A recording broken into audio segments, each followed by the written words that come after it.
कक्षा 6 का लड़का मोबाइल में वीडियो और रील देखते देखते कब 13 लाख रुपए हार जाता है, इसका पता उसे भी नहीं चलता। यह कहानी बताने से पहले हम सारे पेरेंट्स को यही बताना चाहेंगे कि अगर उनका बच्चा मोबाइल की लत से अगर परेशान है तो वह अपने बच्चे से एकाएक मोबाइल न छीने। जो हमारे बच्चे हैं वो अभी जब मोबाइल को चलाते हैं तो धीरे धीरे उसके लत में इस प्रकार से फंस जाते हैं कि एकाएक वह उस मोबाइल को छोड़ नहीं सकते। और हमें गुस्सा आ जाता है जब भी हम अपने बच्चे से मोबाइल की मांग करते हैं, वो देना नहीं चाहता है या चोरी छिपे मोबाइल को चलाता है तो हमें गुस्सा आता है।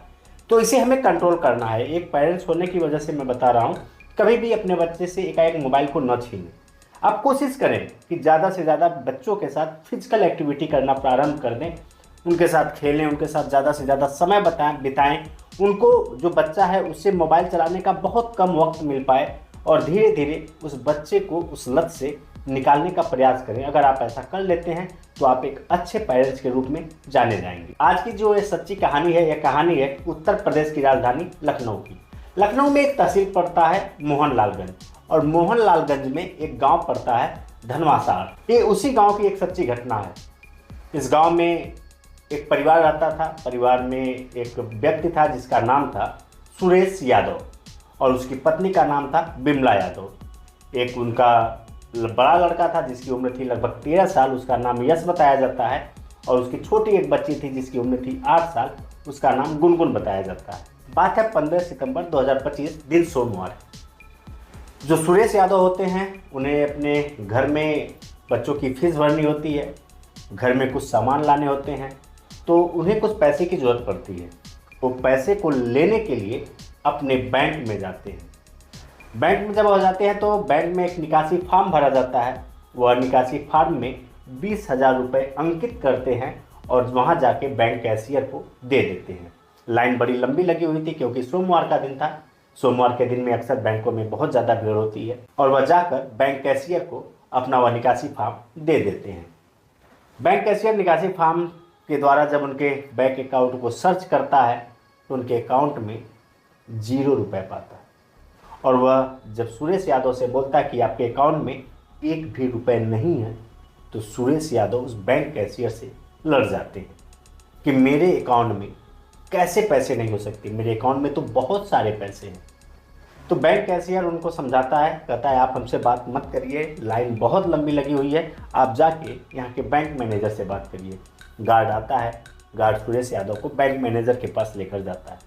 सुरेश यादव अपना अकाउंट नंबर बताते हैं। बैंक मैनेजर उस अकाउंट के द्वारा उनके खाते की जांच करते हैं और वो कहते हैं आपके खाते में 1 भी रुपये नहीं है। सुरेश यादव बैंक मैनेजर से कहते हैं साहब कैसे पैसे नहीं हो सकते, अभी 1.5 महीने पहले की ही तो बात है, मैं अपने गांव की ज़मीन को बेचकर 13 लाख रुपए में ज़मीन को बेचा था और वही पैसा मैं अपने इसी अकाउंट में डाला हुआ था। बैंक मैनेजर बड़े ध्यान से उनके अकाउंट को फिर से दोबारा चेक करते हैं और चेक करने के बाद सुरेश यादव को बताते हैं कि आपके अकाउंट में 400 बार ट्रांजैक्शन हुआ है और वो अभी 6 अकाउंट में गया है, यूपीआई ट्रांजैक्शन के द्वारा हुआ है और वो भी ऑनलाइन गेमिंग के लिए। ऑनलाइन गेमिंग का जब वह नाम सुनते हैं तो उन्हें एक बार सदमा लग जाता है कि ये ऑनलाइन गेमिंग है क्या, कैसे 13 लाख रुपए जा सकता है। वो कुछ समझ नहीं पाते हैं। बैंक मैनेजर उन्हें लाख समझाने की कोशिश करते हैं लेकिन सुरेश यादव नहीं समझते हैं। वो वहाँ से निराश होकर अपने घर के लिए लौटते हैं। घर पर बिमला थी, बिमला के पास पहुँचते हैं और बड़ी ज़ोर से रोते हुए कहते हैं बिमला मेरा तो सब कुछ लूट गया, कुछ भी नहीं बचा हमारे पास। बिमला बोली क्या हुआ। सारी बात जब सुरेश यादव बिमला को बताते हैं तो दोनों लोग वहाँ पे चिल्ला चिल्ला कर रोने लगते हैं। और पास में ही ब्रह्मभोज का कार्यक्रम था, कुछ लोग वहाँ पर भी थे। वो जब इनका रोना सुने तो वो सब लोग उठकर इनके पास आए, पूछे क्या हुआ।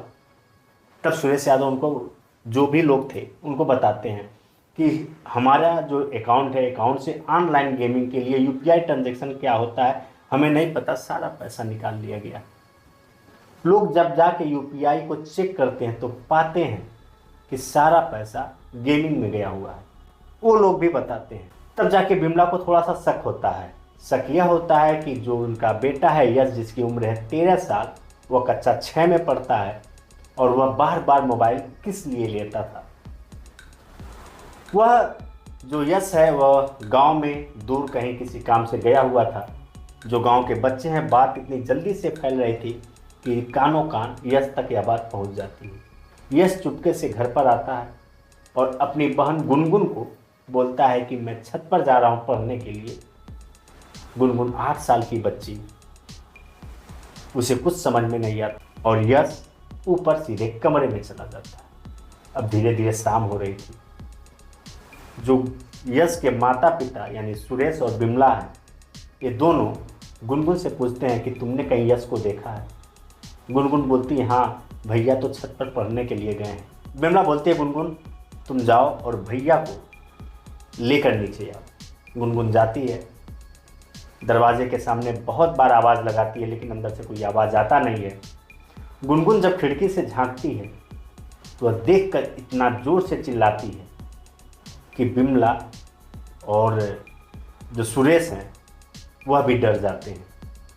वह भागते हुए जब ऊपर आते हैं और जो नज़ारा देखते हैं वो नज़ारा यह था कि यश अपनी जीवन लीला समाप्त कर चुका था। अब तक तो 13 लाख रुपए बिमला और सुरेश के दिमाग में चल रहा था, लेकिन अब वह बोल रहे थे अभी तक तो मैंने यश से कुछ बोला भी तो नहीं था, मैंने पैसे के लिए कुछ कहा भी तो नहीं था, आखिर तुमने ऐसा क्यों कर लिया। वो अपने बच्चे को उठाते हैं और थोड़ी सी उम्मीद लगाकर भागते हुए प्राथमिक चिकित्सा केंद्र तक पहुंचते हैं। प्राथमिक चिकित्सा केंद्र पर जब पहुंचते हैं और डॉक्टर जब इसकी जांच करता है तो वह बताता है कि इस बच्चे की मृत्यु हो चुकी है।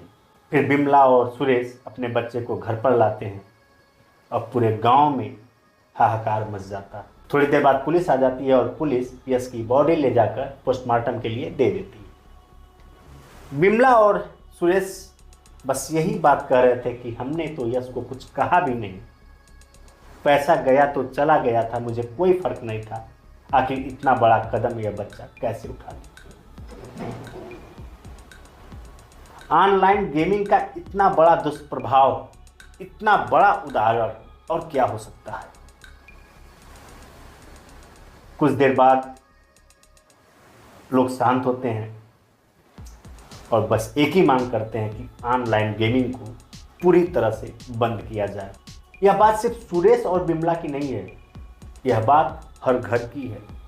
आज के समय में हर बच्चा मोबाइल से एडिक्ट हो रहा है, मोबाइल की लत में फंस रहा है और यह बिमला और सुरेश के यहाँ जो हुआ यह घटना कहीं पर भी हो सकती है।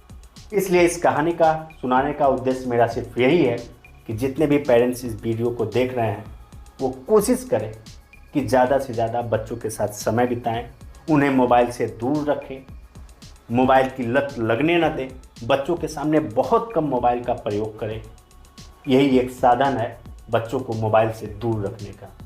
जिस प्रकार से हम अपने स्पेस के लिए बच्चों को मोबाइल पकड़ा देते हैं, यह कतई ना करें, यह इसका अंजाम बहुत बुरा होगा। इस कहानी का उद्देश्य किसी की भावनाओं को ठेस पहुंचाना नहीं है, बस आपको बताना है स्वस्थ रहें, सजग रहें और आने वाले क्राइम को भाप सकें। मिलते हैं आपसे अगले किसी नए वीडियो में, तब तक के लिए जय हिंद।